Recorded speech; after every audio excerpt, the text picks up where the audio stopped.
त्रिशलानंदन हरि कृत वंदन जगदानंदन चंदवरम भवताप निकंदन तनकन मंदन रहित सपंदन नयन धरम। जय केवल भानु कला सदनम भविकोक विकासन कंजवनम जगजीत महारिपु मोहहरम रज ज्ञान द्रगांबर चूर करम गर्भादिक मंगल मंडित हो दुखदारी देखो नित खंडित हो जग माहि तुम्ही सत पंडित हो तुम ही भव भाव विहंडित हो हरिवंश सरोजन को रवि हो बलवंत महंत तुम्ही कवि हो लही केवल धर्म प्रकाश कियो अब लो सोई मार्ग राजति हो पुनियाप तने गुण माहि सही सुरमग्न रहे जितने सब ही तिनकी वनिता गुण गावत है लय मानन सो मन भावत है।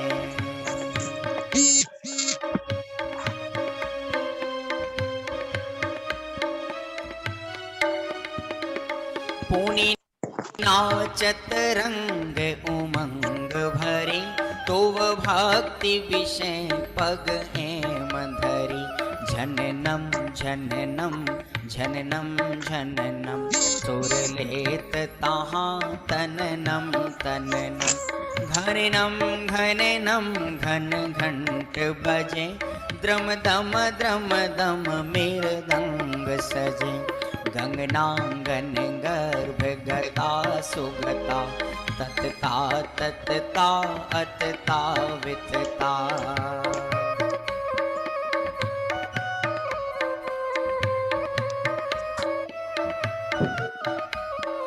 भ्रगतां भ्रगतां गति बाजत है सुर ताल रसाल जो छाजत है सननम सननम सननम नभ में एक रूप अनेक जुधारी भ्रमे किन्नर सुर बीन बजावत है तुम रोजस उज्ज्वल गावत है करताल विषय करताल धरे सुरताल विशाल जो नाद करें इन आदि अनेक उछाह भरी सुर भक्ति करें प्रभु जी तुम्हारी तुम ही जग जीवन के पितु हो तुम ही बिन कारण ते हितु हो।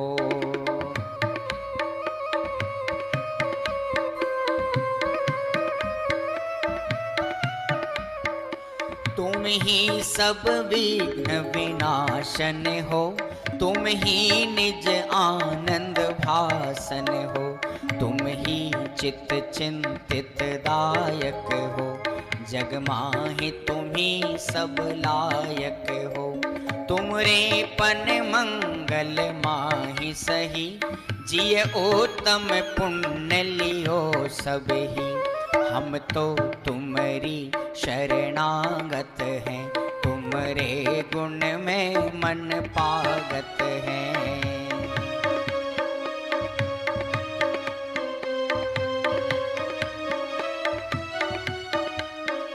प्रभु मोहिए आप सदा बसिए, जब लो वसु कर्म नहीं नसिए, तब लो तुम ध्यान हिये वरतो, तब लो श्रुत चिंतन चेत रतो, तब लो व्रत चारित चाहत हो, तब लो शुभ भाव सुगाहत हो।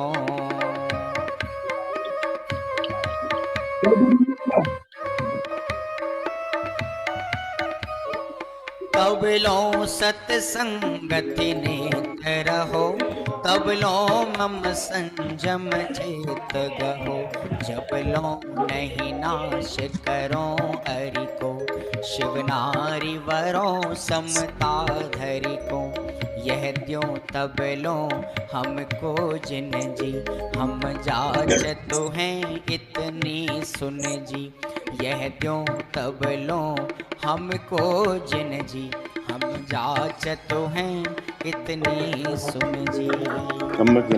बहुत ज्यादा हो गया श्री वी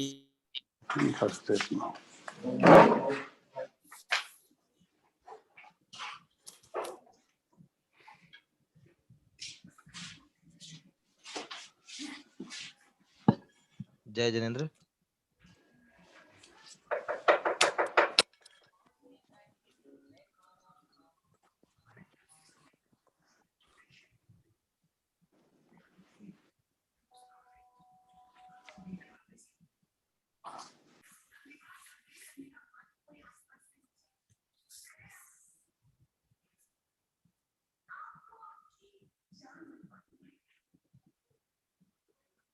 जय जिनेंद्र। आदरणीय भाई साहब से अनुरोध है कि वो अपना व्याख्यान प्रारंभ करें।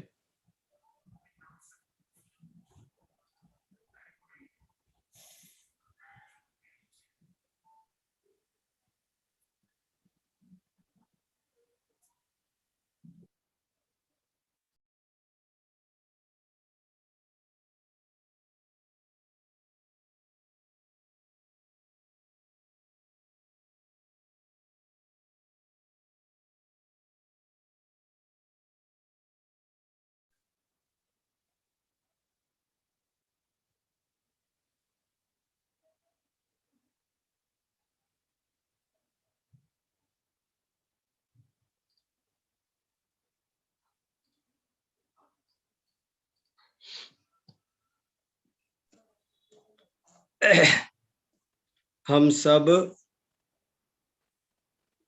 पिछले कुछ महीने से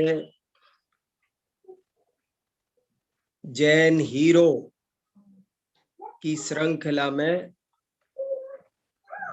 मध्यकाल में जो विद्वान पंडित हुए हैं उनका परिचय प्राप्त कर रहे हैं, उनके योगदान का स्मरण कर रहे हैं, उनके द्वारा लिखित ग्रंथों का अवलोकन कर रहे हैं और उन्होंने क्या क्या अच्छी बातें लिखी हैं, बताई हैं, जैन धर्म की रक्षा सुरक्षा प्रचार प्रसार में उनका क्या योगदान रहा है, इसको अपन समझ रहे हैं और बहुत नई नई बातें हमको समझ में आ रही है।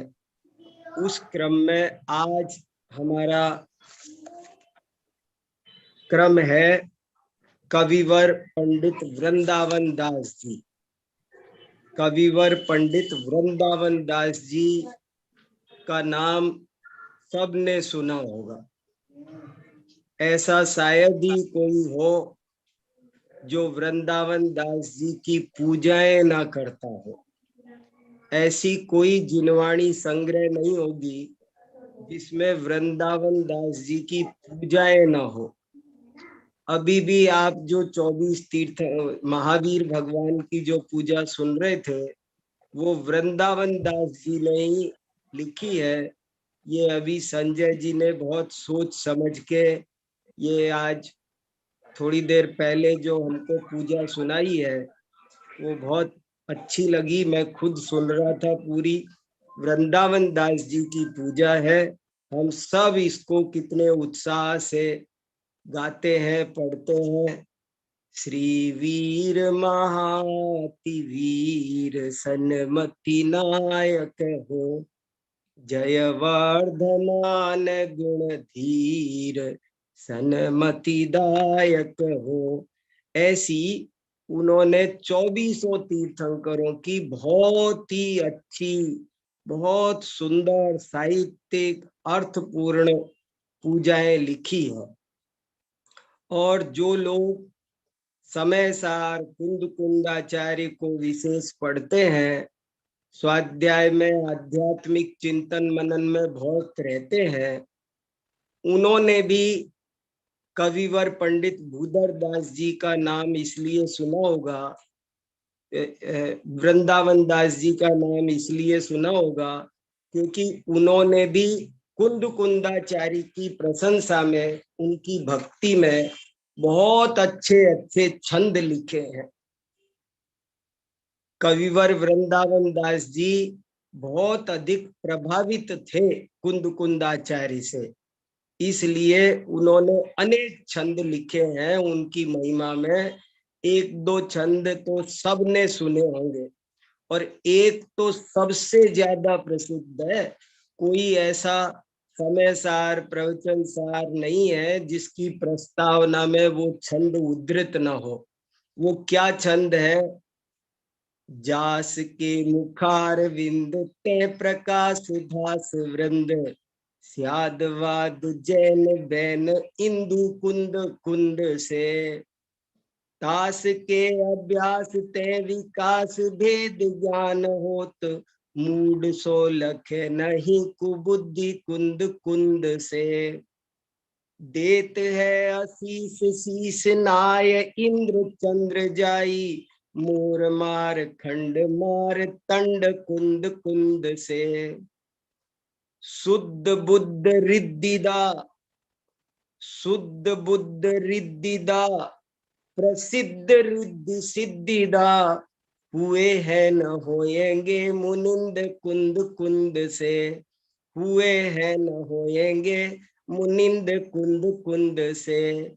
कुंद कुंदाचार्य जैसे महान मुनिंद्र न अब तक हुए हैं और न होंगे। और कितनी बढ़िया इसकी भाषा है। अगर मैं इस सवैये पे ही बात करूं, इसके अर्थ को ही आपको समझाने लगूं तो 1 घंटा लग जाए, इतना सुंदर ये सवैया है। और बहुत सोच समझ के वृंदावन दास जी बहुत उच्च कोटि के विद्वान थे, और उन्होंने क्या क्या लिखा है, क्या उनका परिचय है, ये जैन समाज को, बच्चे बच्चे को जानना चाहिए। आज लोग इन कवियों के बारे में जानते नहीं हैं। ये बात मेरे मन में बहुत सलती रहती है, दुख होता रहता है। और इसीलिए हमारी ये श्रृंखला चल रही है कि हम कम से कम इन एक एक विद्वान के बारे में जाने तो सही कि ये कौन थे, क्या क्या लिखा, क्या इनका योगदान है, क्या इनका चिंतन है, कहाँ हुए। क्योंकि वैसे ही इनका परिचय मिलता नहीं है, और यदि हम जानेंगे नहीं, बताएंगे नहीं, तो ये जो जितना मिलता है ना, ये भी खो जाएगा, लुप्त हो जाएगा। इतिहास में जितनी बातें सुरक्षित है वे भी खत्म हो जाएंगी। इसलिए ये हमने श्रृंखला चला रखी है। तो चलिए सबसे पहले हम ये जानने की कोशिश करते हैं कि वृंदावन दास जी के जीवन परिचय से संबंधित हमको क्या क्या बातें मिलती है। देखो, वृंदावन दास जी का जन्म आज से ठीक 236 वर्ष पहले, आज से ठीक 236 वर्ष पहले माघ शुक्ला चतुर्दशी विक्रम संवत 1842 को उत्तर प्रदेश में शाहाबाद नाम का एक जिला है, और उसमें एक बारा नाम का गांव है जो बनारस के पास पड़ता है और आरा वाले रोड पर पड़ता है। आरा बनारस के बीच में एक बारा नाम का गांव है जिसका जिला शाहबाद है। वहां पर आज से 236 वर्ष पहले कविवर वृंदावन दास जी का जन्म हुआ था। इनके पिता का नाम धर्मचंद था और माता का नाम सीता भी था। ये अग्रवाल गोयल गोत्र के थे, अग्रवाल परिवार के थे। गोयल इनका गोत्र था। ये सारा परिचय थोड़ा बहुत जो मिलता है वो कुछ कवियों ने इन्होंने कवि ने कहीं अपनी प्रशस्ति में थोड़ा लिखा है और थोड़ा इनके भी वंशज अभी तक जीवित हैं। जैसे हमने पिछली बार बुद्धजन जी का परिचय प्राप्त किया था तो मैंने कुछ तो इधर उधर से पढ़कर बताया था, कुछ उनके पूर्वज आज भी जयपुर में जीवित हैं, उनसे पूछकर आपको सुनाया था। ऐसे ही वृंदावन दास जी के पूर्वज आज भी आरा में, बिहार में जो पड़ता है, बिहार में एक आरा नाम की जगह है जहां बहुत हमारा जैन धर्म का बहुत बड़ा ग्रंथ भंडार है, बहुत बड़ा ग्रंथ भंडार है। उस आरा में आज भी उनके बेटे के बेटे के बेटे, कई वंशज उनके, कई पीढ़ियां गुजर गई, वो अभी भी वहां पर रहते हैं। तो कुछ इधर उधर से जितनी मुझे जानकारी प्राप्त हुई है वो मैं आपको बता रहा हूं। वृंदावन दास जी जब 12 साल के थे, 11 साल के, तभी इनका पूरा का पूरा परिवार यानी माता पिता सब बनारस शिफ्ट हो गए थे। 12 से बनारस शिफ्ट हो गए थे और इनके पिताजी के पास में टकसाल का काम था। टकसाल का मतलब होता है जहां पर रुपए बनते थे। ये इनके पिताजी धर्मचंद जी अंग्रेजों के बहुत बड़े वो थे, अंग्रेजों के बहुत बड़े विश्वास पात्र थे और इनके यहाँ सोने चांदी के सिक्के बनाने का, चांदी के सिक्के बनते थे उस समय, सिक्के बनाने का काम करते थे और अंग्रेज इन पर बड़ा भरोसा करते थे कि ये बहुत ईमानदार काम करके देंगे। इसके बाद में वो वहीं पर इनका विवाह भी बनारस में हो गया था, इसलिए बनारस इनको ज्यादा सूट किया। तो ये बनारस में ठठेरा बाजार है कोई, वहां पर इनकी ससुराल थी और ये भेलूपुर और बदैनी में वहां पर शिफ्ट हुए थे। और इन्होंने अपने आप खुद लिखा है कि हम बनारस गए तो हमको सबसे अच्छी चीज क्या मिली। वृंदावन दास जी लिखते हैं कि हम जब बनारस पहुंचे तो हमको सबसे अच्छी चीज वहां पर एक अध्यात्म शैली भेलूपुर मंदिर में, जो लोग बनारस गए होंगे ना वो मेरे ये 2-3 शब्दों को ठीक से समझ पा रहे होंगे। बनारस में बहुत बढ़िया भेलूपुर का जैन मंदिर है, पार्श्वनाथ भगवान की जन्मभूमि मानी जाती है। उसके बगल में पास में ही भदैनी एक जगह है, बिल्कुल 50 मीटर पर ही दूसरा मंदिर है। मैं इन सब मंदिरों के साक्षात दर्शन करके आया हूँ और उस भदैनी मंदिर में और भेलूपुर मंदिर में पंडित लिखे इन्होंने 6-7 नाम दिए हैं, काशीनाथ आदि। बोले ये पंडित जी थे और वहां अध्यात्म की बहुत सुंदर शैली चलती थी। देखो मैं आपको ये बताना चाहता हूँ कि जो शैली बनारसी दास जी ने शुरू की थी वो कैसे सारे देश में फैल गई थी। कहाँ आगरा, कहाँ जयपुर, आमेर, सांगानेर, सहारनपुर, इंदौर, मेरठ, लेकिन कहाँ बनारस और आरा, वहां तक भी शास्त्र सभाएं चलती थी। और ये वृंदावन दास जी उस शास्त्र सभा को पाकर इतने खुश हुए कि उन्होंने लिखा कि हमको बनारस आकर सबसे बढ़िया काम जो मिला वो हमको यहाँ की अध्यात्म शैली मिली। इसमें हम एक भी दिन ना जाएं तो हमारा मन नहीं लगता था, ऐसा इन्होंने लिखा है। वृंदावन दास जी के 4-5 भाई भी थे, सबको थोड़ी थोड़ी रुचि धर्म की सभी को थी। और वृंदावन दास जी की पत्नी का नाम रुक्मिणी था। और आपको ये जानकर आश्चर्य होगा कि आज से ये करीब करीब 250 सवा 200 वर्ष पहले इनकी पत्नी रुक्मिणी जी बहुत अच्छी सुशिक्षित महिला मानी जाती थी। उस जमाने में पढ़ी लिखी महिला मानी जाती थी। ये पढ़ी लिखी थी। जिस समय कोई महिला का पढ़ा लिखा होना अत्यंत दुर्लभ था, उस समय वृंदावन दास जी की पत्नी बहुत पढ़ी लिखी थी। और इनके पिताजी को तो जो काम मिला था वो मैंने आपको बताया, लेकिन वृंदावन दास जी को सरकारी खजांची बने थे और मुनीम बने थे।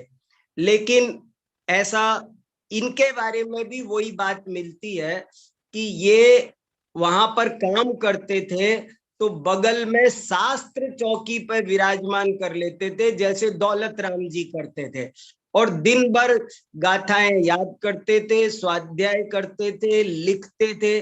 माने ये भी प्रसंग मुझे बहुत प्रेरणा देता है कि हम लोग ऑफिस में काम तो करते हैं जो करते हैं, लेकिन इधर उधर की चर्चा में कितना दूर ध्यान में वक्त बर्बाद करते हैं।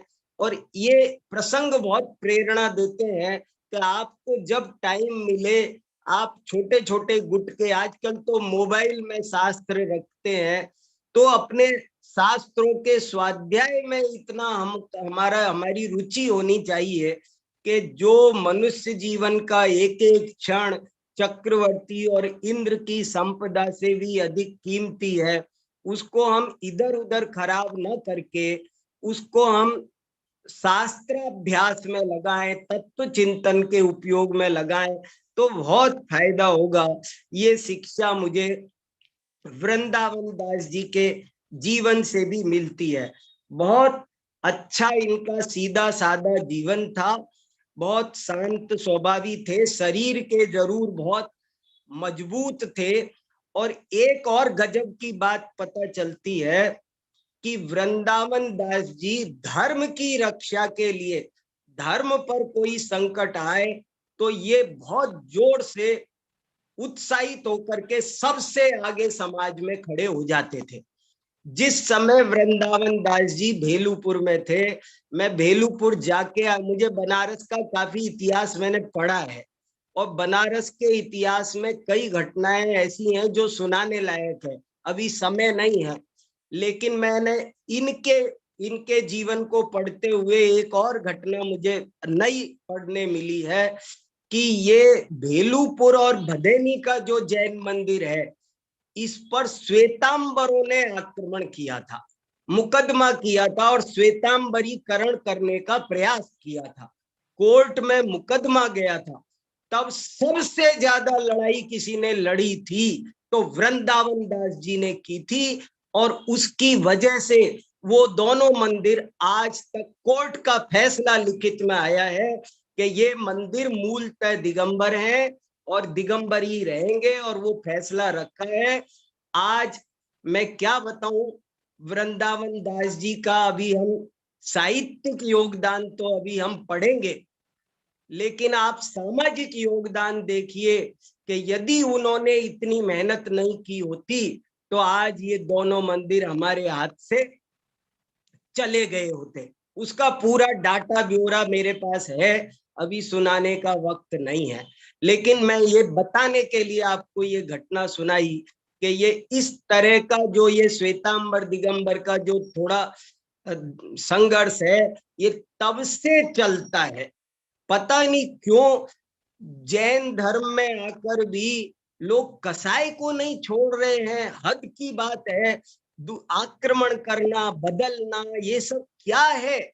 गंदी नीति है। जगह जगह मैं देखता हूँ, मैं तो श्वेतांबर भाइयों तक को बताता हूँ, उनसे कहता हूँ। मैंने तो एक दफे उनकी भरी सभा में कहा कि अरे तुम्हें 24 तीर्थंकर मिले हैं और फिर तुम इस तरह की, तुम्हारी अंतरात्मा तुमको कुछ बोलती नहीं है क्या?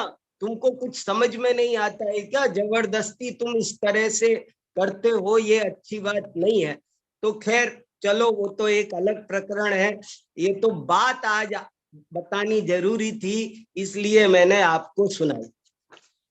और वृंदावन दास जी अपनी मृत्यु से 5 वर्ष पहले उन्होंने बहुत वैराग्य ले लिया, उदासीन वृत्ति धारण कर ली, बहुत सारी चीजें छोड़ दी, पैरों में जूते तक पहनना छोड़ दिया, सिले कपड़े पहनना छोड़ दिया, केवल एक ही कपड़े में, 2 ही कपड़े में उन्होंने सारा जीवन गुजारा। ऐसे ऐसे उनका परिचय है। और उनके 2 पुत्र थे, एक का नाम अजित दास, दूसरे का नाम शिखर चंद। और जो आज वंशज पाए जाते हैं आरा में, वो अजित दास के वंशज हैं। और अजित दास बहुत बड़े खुद भी विद्वान थे। जैसे जयचंद छाबड़ा के बेटे नंदलाल विद्वान थे, टोडरमल जी के बेटे गुमानी राम विद्वान थे, ऐसे ही वृंदावन दास जी के बेटे का नाम था अजित दास, और वे भी बहुत बड़े अच्छे विद्वान थे। अजित दास जी ने अपनी एक किताब लिखी है, उसका नाम है जैन रामायण। जैन रामायण नाम की विशाल 7000 छंद है, उसमें वो अजित दास जी ने लिखी है।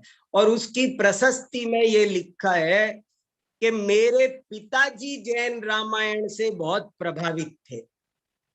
पद्म पुराण ने बहुत लोगों का जीवन बदला है। मुझे लगता है वृंदावन दास जी पर भी उसका असर रहा होगा। तो वृंदावन दास जी जैन रामायण लिखना चाहते थे, लेकिन लिख नहीं सके, और वे बिना लिखे ही चले गए। तो उनके बेटे ने कहा, पिताजी की बड़ी इच्छा थी, इसलिए मैं जैन रामायण लिख रहा हूं। और वो जैन रामायण अभी तक अप्रकाशित है। देखो हमारी समाज को क्या काम करना चाहिए, हम कहाँ कहाँ इधर उधर बहुत ध्यान देते हैं, अपनी असली चीजों की ओर हमें पता नहीं है। इनके रिकॉर्ड डाटा तक भी हमारे पास सुरक्षित नहीं है। मैं बड़ी मुश्किल से आपको ढूंढ ढूंढ करके कई दिन में निकाल करके बताने की कोशिश कर रहा हूं। चलिए, तो ये तो इनका सामान्य परिचय मैंने आपको जितना मिलता है वो थोड़ा बहुत दिया। अब जरा देखते हैं इन्होंने कौन कौन से ग्रंथ लिखे। एक तो मैंने अभी आपको बताया, इनकी एक रचना का नाम है 24वीं पूजा पाठ। 24वीं पूजा पाठ, 24वीं पूजा पाठ का मतलब है 24 तीर्थंकरों की पूजा। और आपको ये जानकर बहुत ज्यादा आश्चर्य होगा कि एक दफे भेलूपुर बनारस मंदिर में कोई तीर्थ यात्रा संघ आने वाला था। जैसे पद यात्री चलते हैं ना, आज भी हमारे गांव में हर साल दिवाली दशहरे पर पद यात्री आते हैं, क्योंकि हमारा गांव महावीर जी के रास्ते में पड़ता है। तो जो लोग जयपुर से महावीर जी पद यात्रा करते हैं, वे हमारे गांव में रुकते हैं, वहां बहुत बढ़िया अभिषेक विधान पूजा करते हैं। तो एक बार सम्मेद शिखर के लिए कोई पद यात्रियों का संघ जा रहा था, और उसे भेलूपुर मंदिर में पहुंचना था, और भेलूपुर मंदिर में पहुंचकर उनको विधान करना था। तो उस यात्रा संघ के लोगों ने वृंदावन दास जी को चिट्ठी लिखी कि हम इस तारीख को भेलूपुर मंदिर में विधान करेंगे, पाठ करेंगे। तो हमारी इच्छा है आप कोई नया पाठ लिख दो, अब की बार हम नया विधान करना चाहते हैं। और तब उन्होंने 8 दिन में ये 24वीं विधान लिख दिया। 8 दिन में 24 तीर्थंकर की इतनी सुंदर पूजाएं, जो आप एक एक पूजा पढ़ो तो आपको आनंद आ जाए। इतनी सुंदर सुंदर पूजाएं उन्होंने 8 दिन में लिख दी। और फिर भेलूपुर मंदिर में बड़े ही ठाट बाट के साथ में ये विधान हुआ। तो उनकी प्रतिभा देखो। दूसरा एक और विधान इन्होंने लिखा है, उसका नाम है 30-24 विधान। ये 24वीं पूजा पाठ 1875 में लिखा है। 1875 माने आप समझ गए, आज से 203 वर्ष पहले। इस समय क्या चल रहा है 2078। आपको विक्रम संवत से चीजें समझनी पड़ेगी। और 30-24 पाठ लिखा है 1876 में। उसमें 30-24 की पूजा है। 5 भरत 5 ऐरावत की 10 और भूतकाल के 10, वर्तमान के 10 और भविष्य के 10, 30-24 के 720 तीर्थंकरों की पूजा का पाठ है। वो मैंने भी अभी नहीं पढ़ा है, कभी पढ़ा होगा पहले तो मेरे ध्यान में नहीं, मैं समय नहीं मिला मैं, और न मुझे ये आसानी से किताब मिली, तो मैं इस किताब को पढ़कर ये कैसी है आपको नहीं सुना सकता अभी, लेकिन ये किताब है उनकी। आप सब देखना पढ़ना, देखो क्या क्या बातें। अच्छा, इसके अलावा उन्होंने क्या लिखा है वो सुनो आप। इन्होंने अपने जीवन में सबसे पहले जो किताब लिखी थी उस किताब का नाम है प्रवचन सार भाषा। वृंदावन दास जी ने अपने जीवन में जो सबसे शानदार आध्यात्मिक कृति लिखी है उसका नाम है प्रवचन सार भाषा। ये प्रवचन सार भाषा कैसा क्या है, तो आप ऐसा समझ लो जैसे समय सार नाटक है। जैसे समय सार नाटक बनारसी दास ने लिखा तो कैसे लिखा कि कुंद कुंदाचार्य के समय सार को, अमृत चंद्राचार्य की टीकाओं को, कलशों को, पांडे राजमल जी की समय सार कलश टीका को पढ़ करके उन्होंने एक नई रचना तैयार कर दी सवैयाबद्ध हिंदी में, तत्कालीन भाषा में, और वो दुनिया भर में फेमस हो गई। तो उसका नाम रखा गया समय सार नाटक। ऐसे ही बिल्कुल वैसे के वैसे ही प्रवचन सार भाषा, प्रवचन सार कुंद कुंदाचार्य का, अमृत चंद्राचार्य की टीका, और पांडे हेमराज जी ने हिंदी टीका उस समय कर दी थी। तो पांडे हेमराज जी की हिंदी टीका, इन तीन के सहारे से बहुत सुंदर पद्यानुवाद, बहुत केवल पद्यानुवाद नहीं है, उनका इसमें मौलिक चिंतन भी है। और बहुत बढ़िया उन्होंने ये लिखा है, वैशाख शुक्ला तीज अक्षय तृतीया को पूर्ण हुआ है। कुल मिलाकर 1094 छंद है, 1100 छंदों की करीब करीब ये। देखो समय सार में तो कलश बहुत थे, इसलिए उसके सवैया बनाना एक अलग बात थी, लेकिन प्रवचन सार में तो ऐसे कलश नहीं है, बहुत कम है। और वो सब गाथाओं के टीकों के आधार पर ही काम करना था, लेकिन बहुत सुंदर काम वो प्रवचन सार का हुआ है। और सबसे बड़ी बात ये कब किया है उन्होंने, जब वे 16 साल की उम्र के थे। आप कल्पना, वृंदावन दास जी की प्रतिभा का अंदाजा लगाइए। वृंदावन दास जी ने प्रवचन सार समझ लिया 16 साल की उम्र में। वे 11 साल के थे, 12 साल के तब तो आए थे बनारस, और बनारस में आते ही रोजाना जाने लग गए अध्यात्म शैली में। अध्यात्म शैली में उस समय लगता है चल रहा होगा प्रवचन सारी प्रवचन में, तो वो प्रवचन सार को बहुत अच्छे से पढ़ लिए, और उस प्रवचन सार का उन्होंने 16 साल की उम्र में भाषा बनाना शुरू कर दिया। हालांकि उन्होंने खुद ही बनाने के बाद में उन्होंने उसको कहा कि इसमें कई गलतियां रह गई, तो दोबारा लिखा, फिर तिबारा लिखा, और 3 बार संशोधित करके ये प्रवचन सार बनाया है। इसलिए इसको बनाने में कुल मिला के 20 वर्ष लग गए, पर शुरू उन्होंने 16 साल की उम्र में कर दिया था। तो प्रवचन सार, और ये जो मैंने आपको छंद सुनाया है ना, हुए हैं न होएंगे मुनिंद कुंद कुंद से, ये उस प्रवचन सार में ही लिखा है। प्रवचन सार भाषा में ही उन्होंने कुंद कुंदाचार्य की महिमा बताते हुए लिखा है।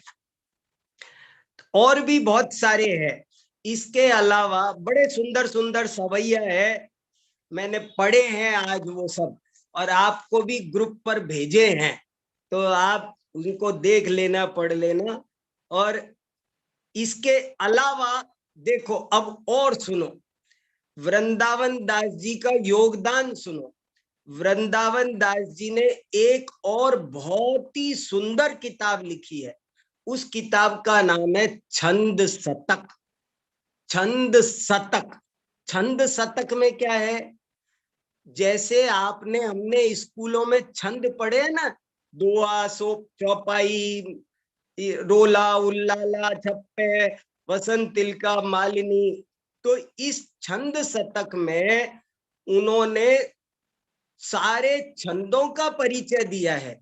और सबसे बड़ी बात, सारे छंद जैन अब जैसे दोहा कैसे बनाया जाए, गण कैसे बनाए जाए, मात्राएं कैसे गिनी जाए, गुरु लघु क्या होता है, यगण रगण मगण क्या होता है, हर चीज को उन्होंने जैन संस्कृति का उदाहरण दे दे करके, जैसे वसंत तिलका कैसे बनेगा, तो उन्होंने वसंत तिलका का उदाहरण एक जैन छंद बना करके बताया है कि ऐसे वसंत तिलका छंद।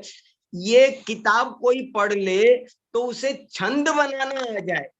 मैंने एक दफे एक सेमिनार में जैन आचार्यों का छंद साहित्य को योगदान, इस विषय पे 10 पेज का लेख पढ़ा था। जैन आचार्यों ने छंद शास्त्र पर बहुत ज्यादा काम किया। मैं अभी आपसे अब 1 घंटा इस विषय पे बात कर सकता हूँ कि छंद क्या होते हैं, क्या क्या आचार्यों, ना छंदसी वागुच्चरति, एक आचार्य ने लिखा है कि जो चीज छंद में लिखी हो उसको छंद भंग करके नहीं पढ़ना चाहिए, नहीं तो आपको गूंगा बनने का कर्म बंधता है। आप उसको जानबूझ के गलत पढ़ रहे हैं तो आपको ये सुंदर वाणी नहीं मिलेगी। ऐसे ऐसे छंद शास्त्र को पिंगल शास्त्र कहते हैं, पिंगल शास्त्र। प्राकृत पेंगलम एक बहुत विशाल ग्रंथ है 800 पेज का छंद शास्त्र पर। तो जैन आचार्यों ने छंद शास्त्र को बहुत, आज जो छंद शास्त्र चलता है ना, हमको पता ही नहीं है, सब कोई बताता ही नहीं है कि ये छंदों में जैन आचार्यों ने कितना बड़ा काम किया है। लेकिन ये छंद शतक अगर कोई पढ़ ले तो इसमें 100 तरह के, शतक नाम क्यों है, क्योंकि 100 तरह के छंद बनाना सिखाया है। और अंत में लिखा है, ये पुस्तक मैंने मेरे पुत्र अजित दास के लिए लिखी है, उसको मैं कविता करना सिखा रहा था, तो मैंने सोचा कि ये अब इनको लिपिबद्ध कर दिया जाए। 100 प्रकार के छंद बनाने की ये विद्या है। और ये इस किताब में ये लिखा है कि मैंने किस दिन शुरू की और किस दिन खत्म की, तो ये कुल मिलाकर 18 दिन में लिख दी। वृंदावन दास जी की प्रतिभा देखो आप, वृंदावन दास जी कितने प्रतिभाशाली थे कि उन्होंने 18 दिन में छंद शतक लिख दिया। मैं तो बहुत आश्चर्यचकित हो रहा हूं इनको पढ़ पढ़ करके। फिर इनकी एक किताब थी अरहत पासा केवली, अभी मौजूद है, 1891 में लिखी है, और ये शकुन शास्त्र का बहुत बढ़िया ग्रंथ है। शकुन शास्त्र, अरहत पासा केवली। देखो जैन आचार्यों ने, मैं बताता रहता हूँ, बड़े व्यापक विषय लिखे हैं। तो ये अरहत पासा केवली, ये शकुन शास्त्र का ग्रंथ है, और ये संस्कृत ग्रंथ का पद्यानुवाद है किसी पंडित विनोदी लाल जी के, वो है, वो भी सब मैं देख नहीं सका हूं, लेकिन मित्रों मुझे मिला नहीं वो अरहत पासा केवली, मैं पढ़ना चाहता था, किसी को मिले तो भेज देना, पढ़ेंगे। देख कई चीजें मिलती, मैं पढ़ने को तरसता रहता हूँ कि फिर वही बात, मैं चाहता हूँ एक वृंदावन दास ग्रंथावली छपना चाहिए, एक किताब छपनी चाहिए। संजय जी सुन रहे हैं, वृंदावन दास ग्रंथावली, उसमें वृंदावन दास जी की सारी रचनाएं आ जानी चाहिए एक जिल्द में प्रामाणिक रूप से, और फिर वो देनी चाहिए शोधार्थियों को, प्रोफेसर्स को, तो अरहत पाशा केवली है। देखो क्या है। फिर एक रचना का नाम है समो शरण पूजा। ये भी मुझे देखने को नहीं मिली कोई समो शरण पूजा। समो शरण पूजा एक पंडित टोडरमल जी ने भी लिखी है, लेकिन वो हमने देखी है, ये हमने नहीं देखी। क्या है, कैसी है, इसलिए अभी इसके बारे में भी हम आपको कुछ नहीं बता सकते। लेकिन एक किताब और आगे वो हमने देखी है और आज आपको ग्रुप पर भेज दी है। वो भी, उस किताब का नाम है वृंदावन विलास। जैसे ध्यानत विलास, दौलत विलास, बनारसी विलास सब मिलते हैं, वैसा का वैसा ही एक वृंदावन विलास मिलता है। और इस वृंदावन विलास में क्या है, उनकी अनेक छोटी मोटी रचनाओं का संग्रह है। कुछ स्तुतियां हैं, कुछ भजन है और कुछ पत्र है। वृंदावन दास जी ने 5 पत्र लिखे थे अपनी जिंदगी में। लिखे होंगे बहुत सारे, इसमें 5 छपे हैं। और उनमें से एक पत्र तो दीवान अमरचंद को लिखा है, और एक पत्र जयचंद जी छाबड़ा को लिखा है, एक पत्र उन्होंने ललित कीर्ति भट्टारक को लिखा है।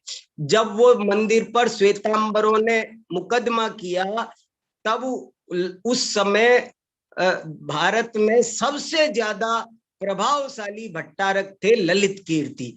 तो वृंदावन दास जी ने उनको भी चिट्ठी लिखी थी कि हमारे मंदिर का श्वेतांबरीकरण करने का प्रयास हो रहा है, इसलिए इस पर ध्यान दिया जाए। तो वो पत्र बहुत बढ़िया, ये सभी 5 पत्र आज मैंने पढ़े हैं, बहुत बढ़िया बढ़िया पत्र है। तो जयचंद जी छाबड़ा का पत्र बहुत बढ़िया है। पहले जयचंद जी छाबड़ा को इन्होंने पत्र लिखा था, उसमें इन्होंने बहुत सारे प्रश्न पूछे थे। और आपको एक और बात बताऊं, ये जो पत्र है ना, ये पत्र वृंदावन दास जी ने जो पत्र लिखे हैं वो तो काव्यात्मक लिखे हैं, और जो जयचंद जी छाबड़ा ने उत्तर लिखा है वो गद्यात्मक लिखा है। और बड़े अच्छे अच्छे प्रश्न है। मैं आपको जयचंद छाबड़ा के परिचय के समय बता चुका हूं कि उन्होंने एक प्रश्न ये भी पूछा था कि मुझे संस्कृत सिखा दोगे क्या। उन्होंने ये भी एक प्रश्न पूछा था कि आप मोक्ष मार्ग प्रकाशक को क्यों नहीं पूरा कर देते हो, आप मोक्ष। वृंदावन दास जी ने जयचंद छाबड़ा से कहा था कि आप मोक्ष मार्ग प्रकाशक पूरा करो। कहां से? बनारस से। बनारस से चिट्ठी आई थी जयपुर कि आप वो करो, बदलो। और आपको ये भी जानकर ताज्जुब होगा कि जितने भी पत्र है ना, उन पत्रों में ऐसा लिखा है, दीवान अमरचंद जी को जय जिनेंद्र। मतलब मैं ये 235 साल, 225 साल पुराने पत्र है, 200 साल कम से कम। और इन पत्रों में ये अंत में भी, और बाकी सब इन लोगों को हमारी तरफ से जय जिनेंद्र कहना। मतलब मुझे लगा कि हम जो ये आज कहते हैं ना आपस में अभिवादन में जय जिनेंद्र, वो कोई आज का चलाया सिस्टम नहीं है। कम से कम वृंदावन दास जी के समय में भी लोग आपस में जय जिनेंद्र कहते थे। इसका मेरे को प्रमाण मिल गया। अब इससे पुराना प्रमाण किसी को मिले तो आप मुझे बताना, लेकिन मुझे इतना पुराना प्रमाण मिल गया। दीवान अमरचंद जी को बहुत बढ़िया पत्र लिखा है, वो भी बढ़िया पढ़ने लायक पत्र है। बहुत सारी बातें हैं, वो सब क्या क्या बताऊं। और क्या क्या है, जरा थोड़ी सी और बात कर ले, समय तेजी से भाग रहा है। 9:40 हो गए, 45 होते हैं। देखो और क्या क्या लिखा इन्होंने, कैसा लिखा। देखो वृंदावन विलास में क्या क्या है, जरा नजर करते हैं। वृंदावन विलास में एक तो जिनेंद्र स्तुति है, बहुत अच्छी जिनेंद्र स्तुति है।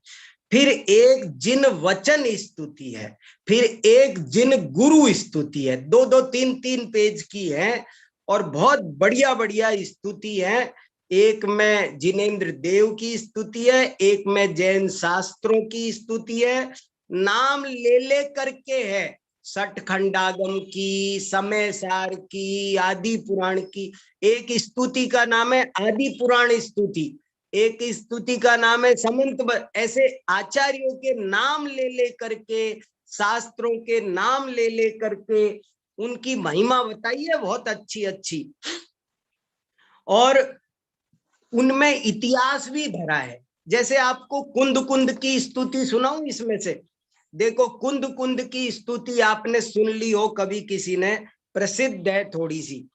इन्होंने लिखा, संग सहित श्री कुंद कुंद गुरु, वंदन हेत गए गिरनार, वाद पर्योत संशय मति सो, साक्षी बदी अंबिकाकार, सत्य पंथ निर्ग्रंथ दिगंबर, कही सुरी तह प्रगट पुकार, सो गुरुदेव बसो मेरे उर, विघ्न हरण मंगल करतार। कुंद कुंदाचार्य की स्तुति है ये, कि कुंद कुंदाचार्य एक बार गिरनार पर्वत पर गए थे और वहां पर उनका वाद विवाद हुआ, और वाद विवाद, और वही देखो श्वेतांबर दिगंबर का वाद विवाद है ये। और वो कह रहे कि वो वाद विवाद हुआ तो वहां पर कोई देवी बीच में निर्णायक बनाई गई। तो देवी से पूछा गया फाइनल जजमेंट कि आप बताओ क्या सही है, प्राचीन धर्म कौन सा है। तो उस देवी ने कहा, सत्य पंथ निर्ग्रंथ दिगंबर, कही सुरु तय प्रगट पुकार। वो देवी ने प्रगट होकर के ये बात कही कि सत्य पंथ तो निर्ग्रंथ दिगंबर है। ऐसे कुंद कुंद महाराज गुरुदेव मेरे हृदय में पधारो, ये इन्होंने वृंदावन विलास में लिखा है। ऐसे और बहुत आचार्य, देखो तत्वार्थ सूत्र की स्तुति सुनाऊं आपको, 1 मिनट, बड़ा मजा आएगा, सुनो, बहुत आनंद आएगा। तत्वार्थ सूत्र और उमा स्वामी की स्तुति सुनो। तत्वार्थ सूत्र नामी उमा स्वामी किया है, गुरुदेव ने संक्षेप से क्या काम किया है। तत्वार्थ सूत्र नामी उमा स्वामी किया है, गुरुदेव ने संक्षेप से क्या काम किया है। जिसमें अपार अर्थ ने विश्राम किया है, बुद्ध वृंद जिसे ओर से प्रणाम किया है। वह सूत्र है इस काल में जिन पंथ की पूंजी, सम्यक ज्ञान भाव है जिस सूत्र की कुंजी। लड़ते हैं उसी सूत्र सो परवाद के मुंजी, फिर हार के हट जाते हैं एक पक्ष के लूंजी। क्या बताओ, तत्वार्थ सूत्र की महिमा के बारे में कितना बढ़िया लिखा है। अभी समय नहीं मुझे चर्चा करने का। तत्वार्थ सूत्र का एक एक पद दार्शनिक दृष्टि से शास्त्रार्थ करने के लिए मिथ्या मतों का निराकरण करने वाला है, इसलिए उन्होंने ये ऐसी सुंदर स्तुति लिखी। और देखो तो जिनेन्द्र स्तुति, जिन वचन स्तुति, जिन गुरु स्तुति, संकट मोचन स्तुति भी लिखी है। वृंदावन दास जी के बारे में एक किंवदंती प्रसिद्ध है, सत्य है कि नहीं पता नहीं। ऐसा कहते हैं कि जो इनके ससुराल में टकसाल का काम होता था, सिक्के बनाने का, तो एक बार किसी अंग्रेज अफसर ने कहा कि आप सिक्के कमजोर बना दो, हमको कमीशन दे दो। तो उन्होंने कहा ये नहीं होगा, तो वृंदावन दास जी को उसने जेल में डाल दिया था। और वृंदावन दास जी को थोड़े दिन, 1 महीना 15 दिन जेल में रहना पड़ा था। और ये संकट मोचन स्तुति बोले, वो वहां पर हे दीन बंधु श्रीपति करुणा निधान जी, ऐसे करके ये स्तुति है बहुत। ये भी आपने सबने सुनी होगी। श्रीपति जिन वर करुणायतनम, दुख हरण तुम्हारा बाना है। ये स्तुति उन्होंने जेल में लिखी थी और इसमें बहुत अच्छी अच्छी पंक्तियां हैं। त्रैकालिक वस्तु प्रत्यक्ष लखो, तो सर्वज्ञता की बात। त्रैकालिक वस्तु प्रत्यक्ष लखो, तुम सो कछु बातन छाना है। ये सब जगह आपने सुनी होगी, बहुत रिकॉर्ड बजता रहता है। तो वो स्तुति इन्होंने लिखी है। अरिहंत स्तुति एक लिखी है और एक पदावली लिखी है जिसमें बहुत अच्छे अच्छे पद है। हालांकि इनकी पूजाएं बहुत चलती है तो भजन इनके ज्यादा हमने सुने नहीं, लेकिन थोड़े से भजन हैं, 25-30 ही भजन है। जैन पुराण सुनो भविकानन, ये भजन मुझे बहुत अच्छा लगा। एक भजन ये बहुत अच्छा लगा, श्री जिन निस दिन मोई आधार, बहुत बढ़िया। 2-3 भजन तो बहुत मुझे पसंद आए। और इसके अलावा फिर इनकी और क्या, एक सील महात्म्य है। सील व्रत की कितनी महिमा है, इस पर करीब 25 सवैये इन्होंने लिखे हैं, वो बहुत बढ़िया है। एक इन्होंने पंडित चंपाराम थे मथुरा के, उनको भी एक पत्र लिखा था, वो भी इसमें है, बहुत बढ़िया। उसमें बहुत अच्छी ज्ञान की बातें हैं। ज्ञानानंद स्वभाव की, देखो क्या, जैसे वो रहस्यपूर्ण चिट्ठी में लिखा है ना, वैसे ही कुछ लिखा है। देखो और लोगों को चिट्ठी लिखी थी, दीवान अमरचंद आदि को, भट्टारक जी को, वो तो एक अलग बात हो गई, वो सामाजिक पत्र थे, राजनीतिक पत्र थे। लेकिन अब देखो ये पंडित चंपाराम जी को पत्र में क्या लिखा, ज्ञानानंद स्वभाव की तुमको प्राप्ति हो, यह वांछा मेरे रहत मिटो सकल भ्रम मोह। तुमको ज्ञानानंद स्वभाव की प्राप्ति हो, यही, और तुम्हारा सारा भ्रम मोह शीघ्र दूर हो जाए, ऐसी मेरी हार्दिक भावना है। क्या क्या क्या चिट्ठियां लिखते थे और ऐसे ऐसे बहुत सारी। अब आप देखो, थोड़ा सा अपन 2-3 मिनट में थोड़ा पूजा की कुछ बातें आपको सुनाना चाहता हूं, बहुत जरूरी है। इसलिए कि वृंदावन दास जी की पूजाओं की और काव्य की क्या विशेषता थी, वो भी थोड़ी चर्चा करना बहुत ज्यादा जरूरी है, इसलिए मैं कर रहा हूं। इसके बाद आप लोग भी कुछ जिसको कहना हो वो कहना, अपनी अपनी बात जोड़ना। देखो, वृंदावन दास जी बहुत बड़े विद्वान थे, बहुत उच्च कोटि के कवि थे, शब्दों के जादूगर थे, वर्ण मैत्री। वैसा का वैसा ही शब्द चुनना। अभी आपने जो पूजा सुनी, अतता वितता ततता गतता, कितना बढ़िया पूजा है और कितनी गहरी गहरी बातें उसमें उन्होंने कितनी। अब देखो ना, इस पूजा में मुझे इस बात का लेकिन रंज रहता है कि बहुत जगह लोग अर्थ नहीं समझते। अभी आपके सामने एक छंद रखता हूं, ये महावीर पूजा का, सारी दुनिया पढ़ती है।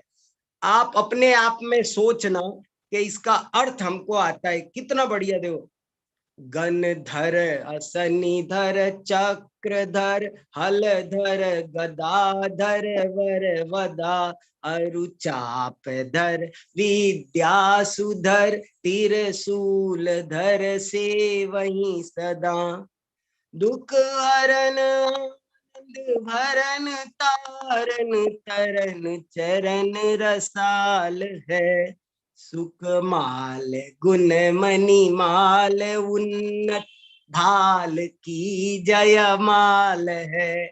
अब इससे समझ जाओ आप कैसी उनकी कविता होती है।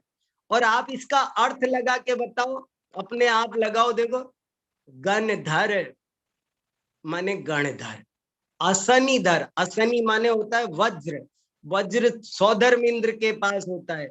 तो असनीधर माने इंद्र, गणधर असनीधर, चक्रधर माने चक्रवर्ती, हलधर, हलधर माने नारायण, गदाधर प्रतिनारायण, वरवदा उच्च वक्ता, चापधर धनुर्धारी, विद्याधर, त्रिशूलधर त्रिशूलधारी, क्या क्या कितने सारे, से वही सदा। अब कितना भाव इसमें भर दिया, अब लोग जानते ही नहीं कि क्या इसका अर्थ है। ऐसे ही अब शांतिनाथ भगवान की पूजा देखो, क्या पूजा है, श्री शांति जिनेशम। लोग शुद्ध बोलते भी नहीं है, कुछ भी कर देंगे। श्री शांति जिनेशम नुत सक्रेशम व्रस चक्रेशम चक्रेशम हनि अरि चक्रेशम हे गुण धेशम दयामृतेशम मक्रेशम। मैं आपको सच बता रहा हूं, इसे कोई शुद्ध लिख दे, शुद्ध पढ़ दे, शुद्ध अनुवाद कर दे तो बहुत कम लोग मिलेंगे आपको। श्री शांति जिनेशम। और ऐसे ही मैंने पूजा में कितने लोग शांति जिने नक्के समक्खे समक्ख ऐसे धड़ाधड़ पढ़ देते। अरे कितना बढ़िया छंद है। श्री शांति जिनेशम नुत सक्रेशम, नुत सक्रेशम, सक्रेशम माने जिसे इंद्र भी नमस्कार करता है, नुत माने जिनके चरणों में झुकता है। श्री शांति जिनेशम नुत सक्रेशम व्रस चक्रेशम, व्रस चक्रेशम माने धर्म चक्र के नायक तीर्थंकर, व्रस आप तीर्थंकर हो।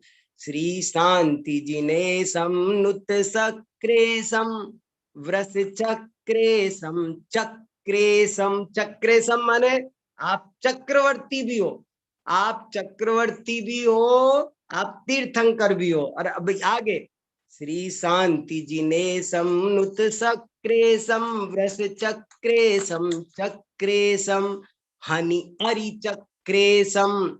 आपने अष्टकर्म रूपी अरि के समूह को नष्ट किया, हनि हनि अरि चक्रेशम हे गुण धेशम दयामृतेशम। मैंने कई जगह मंदिरों में वो जो बोर्ड लगा देते हैं भगवान के आगे वेदी में, दया अलग लिख देते हैं, मृतेशम अलग लिख देते हैं, सत्यानाश कर दिया। दया मृतेशम ऐसे लिख, अरे वो मिला हुआ है, दया रूपी अमृत के स्वामी हो, दयामृतेशम, दया रूपी अमृत के स्वामी। और लोग क्या लिख देते हैं, दया अलग लिख देंगे, मृतेशम मन दया मर गई उनके। अरे दया रूपी कितना शुद्ध अशुद्ध का, दया अमृत। मक्रेशम, मक्रेशम माने जानते हैं, जानते ही नहीं है लोग पूजा कर। मक्रेशम माने कामदेव, आप कामदेव भी हो।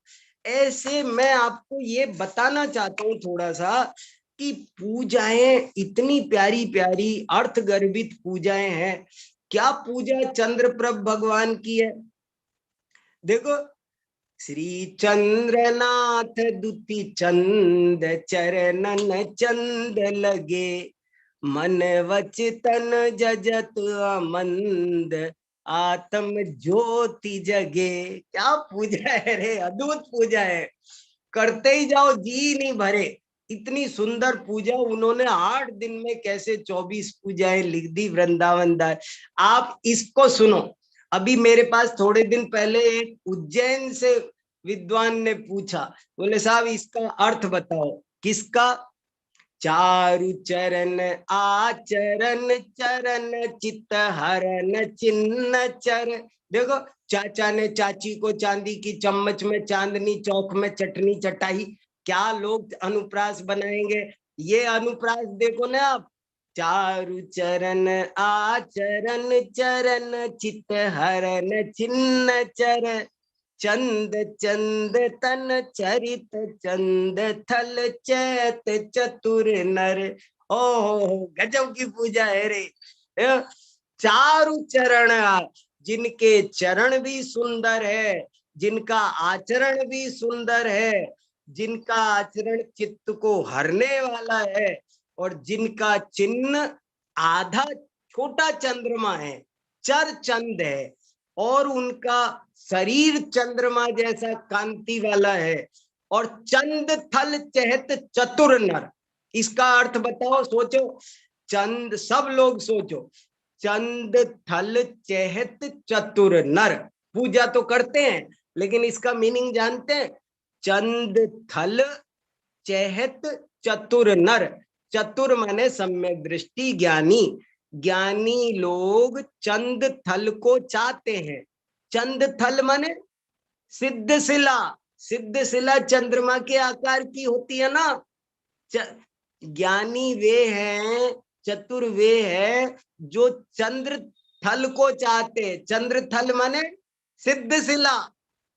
और नहीं तो एक और अर्थ भी है, चंद थल माने चंदा प्रभु भगवान की के कल्याणक भूमिया, उनकी जन्म भूमि, उनकी निर्वाण भूमि, वे भी चंद। चतुक चंड चक चूर चार चिद चक्र गुणाकर चंचल चलित सुरेश चूल नुत। चूल माने मुकुट झुका करके झुक गया हो। क्या चिद चक्र गुणा चक्र धनु चर अचर हितु तारन तरन सुनत चहक चिर नंद सुचि जिन चंद चरण चरचो चहत चित चकोर नच रच रुचि। क्या बात है। मेरा चित रूपी चकोर पक्षी, देखो क्यों चकोर लिखा, मन को चकोर की उपमा क्यों दी?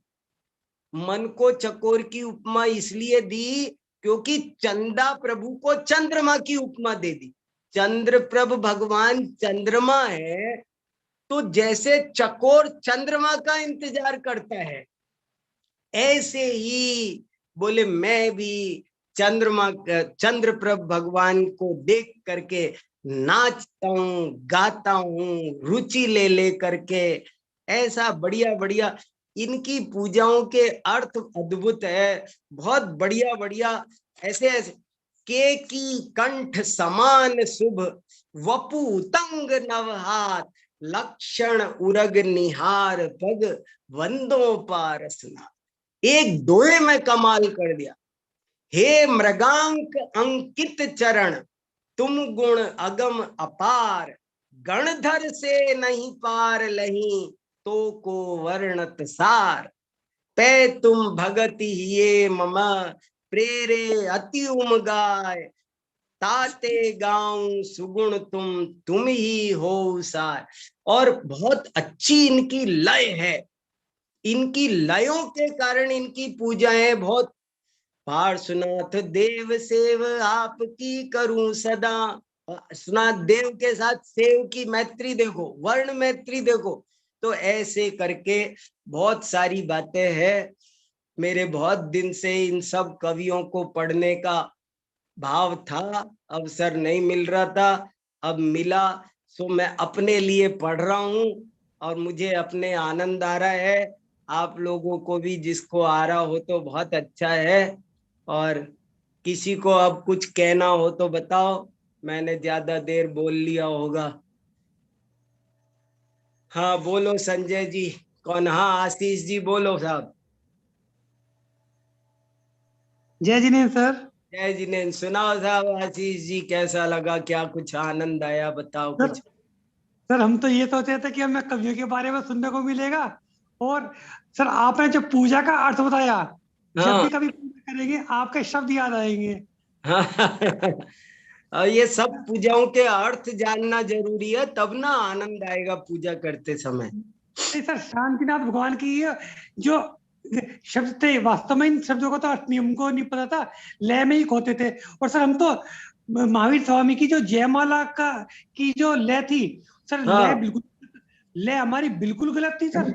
हाँ हाँ हाँ हाँ। महावीर स्वामी की जो जयमाला की लय नहीं थी, नहीं, वो लय अच्छी होनी चाहिए। मैं सब गाता हूँ, यही तो मैंने आपको कहा, छंद कैसे गाए जाते हैं ये जानना, एक दिन क्लास लगनी चाहिए।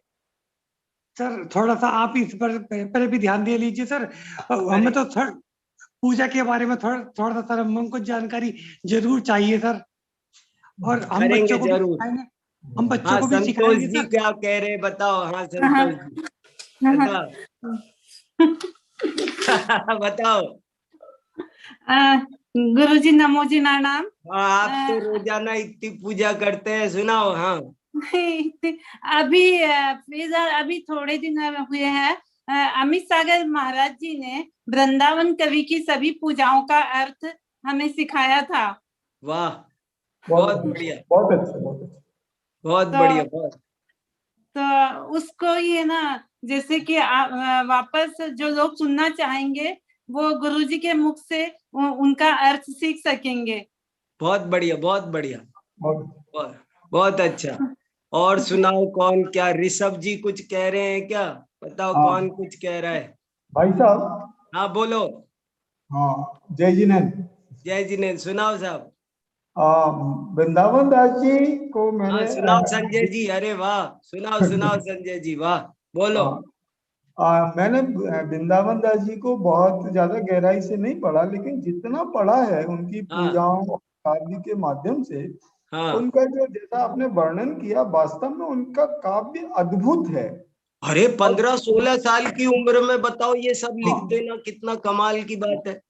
और काव्य की प्रतिभा ऐसी है भाई साहब की, जैसे चलते फिरते में कोई काव्य बना दे ना, कुछ हाँ इस तरह की प्रतिभा है उनकी, अरे अद्भुत। ऑफिस में बनाते थे मुनीमगिरी करते करते, ऐसा मैंने पढ़ा है इनके परिचय। नाथूराम प्रेमी का बहुत उपकार है, उनके सब साहित्य का उद्धार किया। संपादन और किया उन्होंने, बिल्कुल बिल्कुल। अच्छा, वाह। दूसरी बात भाई साहब क्या, हाँ कि जिस समय जो इनका काल है वो हाँ। भारतेंदु हरिश्चंद्र के उदय का से अरे पहले का वाह, काल है। ये पहले बहुत का बढ़िया काल है, बात कही आपने।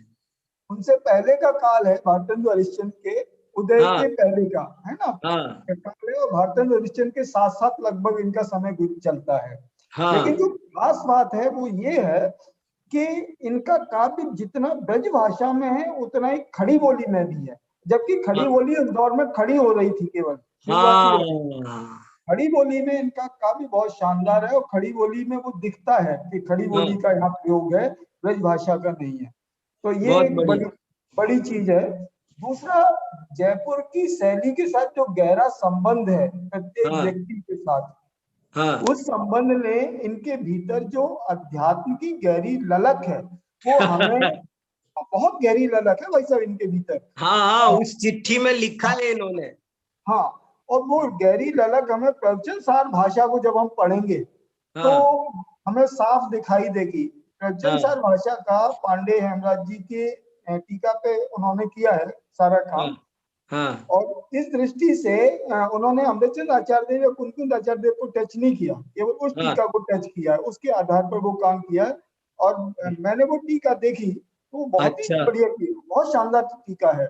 या मैं हाँ एक बात कहना चाहता हूँ, अगर कोई शोध की प्रवृत्ति वाले व्यक्ति हो तो हाँ पांडे हेमराज जी, एक देवीदास जी हुए, उनकी भी प्रवचन सार भाषा है जो हाँ। श्री श्रेयांश जी ने छापी थी काफी समय पहले। अरे और एक, संजय जी, हाँ मैं ये बात बताना भूल गया कि हाँ वृंदावन दास जी के साथ में ही बनारस में देवी दास जी साथ, इन दोनों दोस्त थे और एक ही ऑफिस में काम करते थे। हाँ, नहीं हाँ, ये भी उल्लेख मिलता है। तो हाँ वो देवीदास जी की प्रकाशित हुई, सिंघई जी ने प्रकाशित की थी वो, श्रेयांश जी ने, हाँ हाँ हाँ हाँ। है अभी ना। प्रकाशित नहीं हुई है वो। नहीं, हो चुकी है, श्रेयांश जी ने कर दी है वो। अच्छा, मैंने उस श्रेयांश जी को फोन किया था, वो कहने हाँ लगे हाँ, कि अभी प्रकाशित नहीं हुई है, प्रूफ रीडिंग चल रही है फाइनल स्टेज में। वो दूसरा उसका एडिशन होगा वो। हाँ ठीक पहले है। एक बार प्रकाश, अच्छा ये स्मारक से ही, और प्रवचन सार भाषा जो वृंदावन दास जी की स्मारक से ही प्रकाशित हुई थी बहुत पहले। हाँ तो ये तीनों टीकाओं को सामने रख करके और हाँ।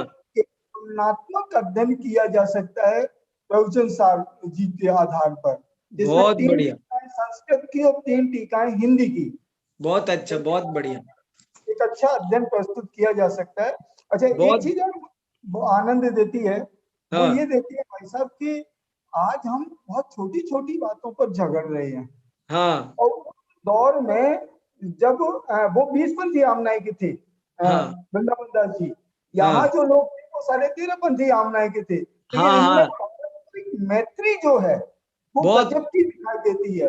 और हाँ। सहज रूप से कह रहे हैं भैया हमारे यहाँ तो 20 पंथ चलता है, वहां आपके यहाँ कौन सा पंथ चलता है, कैसी पूजा पद्धति है, क्या है, हाँ। और सहज रूप में पूछ रहे हैं। और हाँ। आज हम छोटी छोटी चीजों पर झगड़ रहे हैं जो कि बहुत ऊपरी ऊपरी है।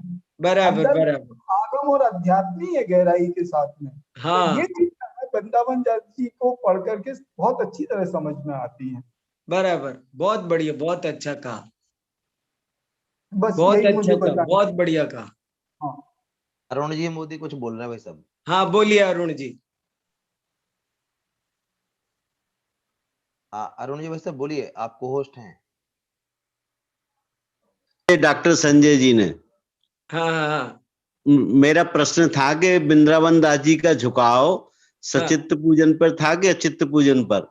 देखो सुनो, मैंने जितनी स्टडी की है, उन्होंने हाँ ये प्रश्न जरूर वहां पूछा था उनसे, और जी उन्होंने ये कहा था कि इधर ऐसा चलता है पर क्या उचित है, और हाँ उन्होंने सारी बात पूछी। और जब उन्होंने उस पत्र को, आप पढ़ो, ये दोनों तीनों पत्र बहुत पढ़ने लायक है, और जी उन्होंने इस बात को स्वीकार किया। एक पंक्ति लिखी कि प्रतिमा दिगंबर है, काल इस समय दूषित है, शुद्ध वस्तुएं मिलती नहीं है, इसलिए जितना हम्म कम अल्पारंभ में पूजा हो जाए वो उचित है, ऐसा उन्होंने लिखा। तो अब बताओ झुकाव लिखा है, किधर इसको हुआ स्वीकार किया बाकी। मन उन्होंने, हाँ हाँ। कुछ चीजें लेकिन ये स्वीकार ऐसा किया है। मतलब उन्होंने ऐसा। लेकिन ये भी लिखा कि भाई आगम में ये हम्म परंपराएं मिलती है, इसलिए इनमें विवाद नहीं करना। हाँ ये तो सदा सुखदास जी ने भी स्वीकार किया है। तो ऐसे सदा उन्होंने। सुखदास जी ने हाँ सदा सुखदास जी ने भी इस हाँ बात को कहा है। और हाँ। सदा सुखदास जी का काल इनके पहले का है कि बाद का है? हाँ, आप तो ये लगभग देखो ना। समकालीन है, लगभग आ- समकालीन है। हाँ, आप तो ये अच्छा देखो ना, वृंदावन दास जी एक आध्यात्मिक शैली में बड़े हुए, सीखे पढ़े, और सबसे पहले प्रवचन सार का निर्माण किया। नहीं अब ठीक पूजा बात, ठीक बात। पद्धति जहां जैसी होती है, आदमी हाँ हाँ उसी में अपना समय पार करता है। नहीं ठीक बात, ठीक बात। हाँ चलो अच्छा, एक बात और आपने बता दी। हेलो। हाँ हाँ बोलिए। एक बात और आपने बता दी कि विद्वान पहले जेल भी गए हैं। हाँ। अरे ये सदा काल होता रहा है ये सब। हैं? हाँ, सदा काल होता रहा। ये हाँ बस ठीक है, ठीक है, ठीक है। ऋषभ जी क्या कह रहे सभी पूजाओं का अर्थ बताओ। हमने दो चार छंदों का अर्थ बताया, ऋषभ जी कह रहे सभी पूजाओं का अर्थ बताओ। करेंगे जरूर, कभी कोई फिर योग बैठेगा तो ये भी काम करेंगे। हाँ जैसे ये अपना ये एक एक कवि का चल रहा है अभी, तो ये हाँ पूरा हो जाए, फिर कुछ पर्टिकुलर विषय अलग अलग होते जाएंगे। जैसे पहले हाँ जैन इतिहास लिया, जैन राजाओं का लिया, सम्राट खारवेल हाँ का लिया, ये क्रम चल रहा है ऐसे पर भाई साहब। लेकिन भाई साहब निवेदन ये है कि अभी जैसे हफ्ते में एक दिन हो पाता है, तो थोड़ा सा अगर दिन बढ़ जाए अपने, तो क्योंकि अब वो आप परीक्षा वाली क्लास भी वहां की खत्म हो गई है, न्याय सही है। देव भी होने वाली है, तो फिर 2-3 दिन लगातार होगा तो थोड़ा सा और अच्छे से काम हो जाएगा ऐसा। करेंगे करेंगे करेंगे, जरूर करेंगे। हाँ और कोई कुछ कहना चाहता है? बहुत बढ़िया। संजय जी, ये हमारा सैटरडे वाला प्रोग्राम का अनाउंसमेंट कर दीजिएगा। अच्छा, कोमल बहन भी है क्या? हमको दिखाई नहीं दी आज, तो नहीं हमने वो सोचा शुरू, वो थोड़ा अस्वस्थ है वैसा, वो तो शुरू में अच्छा नहीं जुड़ पाए 2-4 मिनट के लिए, अच्छा, फिर कोई वो आ बात गए। नहीं, कोई बात नहीं। हाँ वो हमारा सैटरडे वाला प्रोग्राम का अनाउंसमेंट करना है। जी जी। हाँ शनिवार को अपन जैसे 8 तारीख को तो विश्व महिला दिवस है, तो अपन उससे एक दिन पहले समझ लो कि इंटरनेशनल प्रोग्राम, मतलब अमेरिका से अपने लंदन से और सब जगह से जो बहनें हैं, विदेशी बहनें हैं, सामान्य श्रोता बहनें भी हैं, तो उनके द्वारा जो भाई साहब जो डेली श्रृंखला चला रहे हैं कवियों के बारे में, तो कवियों का परिचय, और साथ में कुछ जैसे जैन इतिहास, राजा भोज हुए हैं, ये हुए हैं, तो इनके बारे में एक एक कार्यक्रम हमने रखा है इसमें। 6 तारीख को टाइम, ये शनिवार को 6 तारीख को रखा है टाइम, ये रात का 9 बजे का टाइम रहेगा इसका भी। तो उसमें भाई साहब आपकी उपस्थिति तो रहेगी रहेगी, और डॉक्टर सही संजय है। खुदा की भी उपस्थिति उसमें रहेगी। और हाँ समझ लो कि बाहर की सब बहनें बाहर से हैं, अपनी प्रज्ञा जी देवलाली भी इसमें, मतलब वक्तव्य उनका भी रहेगा, और सबका इसमें वक्तव्य रहेगा। तो आप सभी से अनुरोध है कि उस कार्यक्रम में जरूर जुड़े। मतलब बहुत कि 8 मार्च को इंटरनेशनल विमेन्स डे है। और ये हमारा जो ये जैन हीरोज चल रहा है सिंस द लास्ट 2-3 मंथ्स, उसमें से सभी टॉपिक्स होगी, 8 टॉपिक्स होगी जो 8 महिला बोलेंगी उस पर। तो एक्चुअली ये जो पंडित का जो प्रचार होना चाहिए वो इसका इस हेतु से हम लोग कर रहे हैं कि ये जो पंडित सब ने इतना सब योगदान दिया है, तो इस हेतु से ये प्रोग्राम को रखा है। और कोइंसिडेंटली ऐसा बन गया कि ये जो इंटरनेशनल विमेंस डे है और सभी नाम जो आए जिसको बोलना था वो सभी कोइंसिडेंटली विमेन ही आ गई। इसलिए फिर ये दोनों को जोड़ दिया और इस पर होगा हमारा ये प्रोग्राम। तो आप सबको आमंत्रण है और हमारे मेन स्पीकर होंगे हमारे जैन हीरो प्रोफेसर वीर सागर। तो सभी को आना है और इंडिया के 9 बजे होगा, केन्या के 6:30 और लंदन के 3:30 और न्यूयॉर्क के सुबह 10:30। बहुत अच्छा, ठीक है, बहुत अच्छा। और किसी को कुछ कहना है अभी? चलिए ठीक है, सभी को सादर जय जिनेंद्र। बहुत अच्छा, जय जिनेंद्र। जय जिनेंद्र।